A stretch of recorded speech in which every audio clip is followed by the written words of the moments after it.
दोस्तों, क्या पैसा कमाना ही सबसे जरूरी चीज है या फिर उससे भी ज्यादा जरूरी है उसे समझदारी और धैर्य से संभालना? द साइकोलॉजी ऑफ मनी किताब हमें यह सिखाती है कि पैसा हमारे जीवन में कैसा रोल निभाता है और उससे जुड़ी सबसे महत्वपूर्ण चीज है हमारी सोच, हमारा व्यवहार और हमारे फैसले। इस वीडियो के पहले दो भागों में हमने इस किताब के 1 से 15 अध्यायों को आसान और रोचक कहानियों के साथ समझा।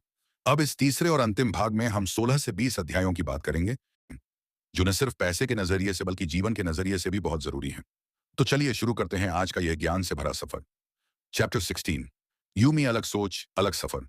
हर इंसान पैसे को लेकर अलग अलग निर्णय क्यों लेता है? क्योंकि हर किसी का अनुभव, उसकी परवरिश और समय अलग होता है।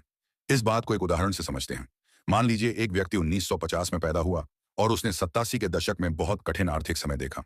वहीं दूसरा व्यक्ति 1990 में पैदा हुआ और उसने 2000 के दशक की आर्थिक तेजी देखी। जब दोनों लोग निवेश करने की सोचेंगे तो उनके फैसले बिल्कुल अलग होंगे। पहला व्यक्ति बहुत सतर्क रहेगा और पैसे को बचाने में विश्वास करेगा, जबकि दूसरा व्यक्ति जोखिम लेने से नहीं डरेगा और तेज ग्रोथ की चाह रखेगा। इस कहानी से हमें यह सीख मिलती है कि हम सब अपने आर्थिक अनुभवों के आधार पर फैसले लेते हैं। कोई भी फाइनेंशियल सलाह हर किसी के लिए एक जैसी नहीं हो सकती। इसलिए किसी की राय को गलत ठहराने से पहले उसके नजरिए और अनुभव को समझना जरूरी है। Chapter 17, the seduction of pessimism. नकारात्मक सोच का आकर्षण। हमारे मन को बुरी खबरें अच्छी खबरों से ज्यादा प्रभावित करती हैं। जब हमें यह सुनने को मिलता है कि सब कुछ ठीक रहेगा तो हम उतना ध्यान नहीं देते, लेकिन अगर कोई कह दे कि तूफान आने वाला है तो हम तुरंत सतर्क हो जाते हैं। इस बात को एक दिलचस्प उदाहरण से समझते हैं। जब 2008 की मंदी आई थी तो ज्यादातर लोग बहुत घबरा गए थे और उन्होंने अपना सारा निवेश निकाल लिया था। लेकिन कुछ लोगों ने धैर्य रखा, समझदारी दिखाई और वही लोग बाद में करोड़पति बने। इस कहानी से हमें यह सीख मिलती है कि नकारात्मक खबरें हमारे दिमाग पर तुरंत और गहरा असर डालती हैं, लेकिन लंबे समय में अगर हम तो फायदा हमें ही होता है। डर के बजाय समझदारी से निर्णय लेना चाहिए, खासकर तब जब सब घबरा रहे हों। Chapter 18, when you'll believe anything. जब लोग किसी भी बात पर विश्वास कर लेते हैं। जब हम किसी चीज को नहीं समझ पाते तो हम ऐसे कारण ढूंढते हैं जो हमें आराम और संतोष दें। इसी प्रक्रिया में हम कई बार गलत धारणाओं और अफवाहों पर भरोसा करने लगते हैं। एक कहानी से समझते हैं। एक व्यक्ति ने सिर्फ इसलिए बिटकॉइन में लाखों रुपए लगा दिए क्योंकि किसी ने कहा था कि यह $10,000 तक जाएगा। उसे खुद नहीं पता था कि बिटकॉइन क्या है, लेकिन उसने एक सुनी सुनाई बात पर भरोसा कर लिया। ऐसे में जब बाजार गिरा तो वह घबरा गया और नुकसान उठा बैठा। इस कहानी से हमें यह सीख मिलती है कि अफवाहें और अधूरी जानकारी हमारे सबसे बड़े दुश्मन बन सकते हैं। किसी भी निवेश से पहले उसे समझना जरूरी है। अगर हम किसी चीज को ठीक से नहीं समझते तो बेहतर है कि हम उस पर भरोसा न करें। Chapter 19, all together now. सारी बातें एक साथ। इस अध्याय में लेखक अब तक की सभी बातों को एक जगह समेटते हैं और एक स्पष्ट समझ हमें देते हैं कि पैसा कैसे संभालना चाहिए। एक सच्ची कहानी से समझते हैं।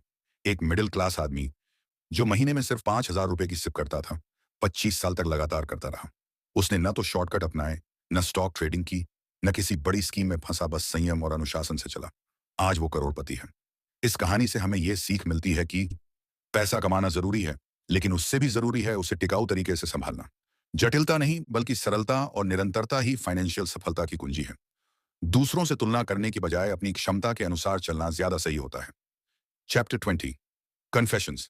लेखक की निजी स्वीकारोक्ति। इस आखिरी अध्याय में लेखक मॉर्गन हॉजल खुद के अनुभव और सोच को हमारे साथ साझा करते हैं। वे बताते हैं कि उन्होंने भी गलतियां की हैं, लेकिन उन्होंने उन गलतियों से सीख ली और अब वे मानसिक शांति को सबसे बड़ा वित्तीय लक्ष्य मानते हैं। उदाहरण के तौर पर वे कहते हैं कि वे कभी हाई रिस्क निवेश नहीं करते। वे ऐसे निवेश चुनते हैं जो उन्हें चिंता से दूर रखें।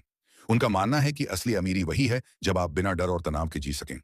इस अनुभव से हमें यह सीख मिलती है कि पैसा सिर्फ दिखावे के लिए नहीं, बल्कि अपने जीवन को आसान और शांत बनाने के लिए होना चाहिए।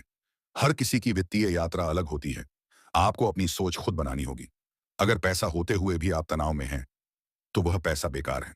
तो दोस्तों, द साइकोलॉजी ऑफ मनी के इन आखिरी 5 अध्यायों से हमने जाना कि आपकी सोच आपके अनुभवों पर आधारित होती है। इसलिए खुद को और दूसरों को समझिए। डर से नहीं, धैर्य और समझदारी से निर्णय लीजिए। कहानियों से प्रेरणा लीजिए, लेकिन फैसले तथ्यों पर आधारित हों। पैसा साधन है, लक्ष्य नहीं। इसका सही उपयोग आपकी आजादी और शांति है। अगर आपको यह वीडियो पसंद आया हो तो इसे लाइक करें, चैनल को सब्सक्राइब करें और कमेंट में बताएं कि आपको इस सीरीज में सबसे अच्छा कौन सा चैप्टर लगा और क्यों। अगले वीडियो में फिर मिलेंगे एक नई किताब की दिलचस्प और जीवन बदल देने वाली कहानी के साथ। तब तक याद रखिए, पैसा तभी आपका होगा जब आप उसकी मनोविज्ञान को समझेंगे और उसे अपनी जिंदगी का मालिक नहीं, सेवक बनाएंगे।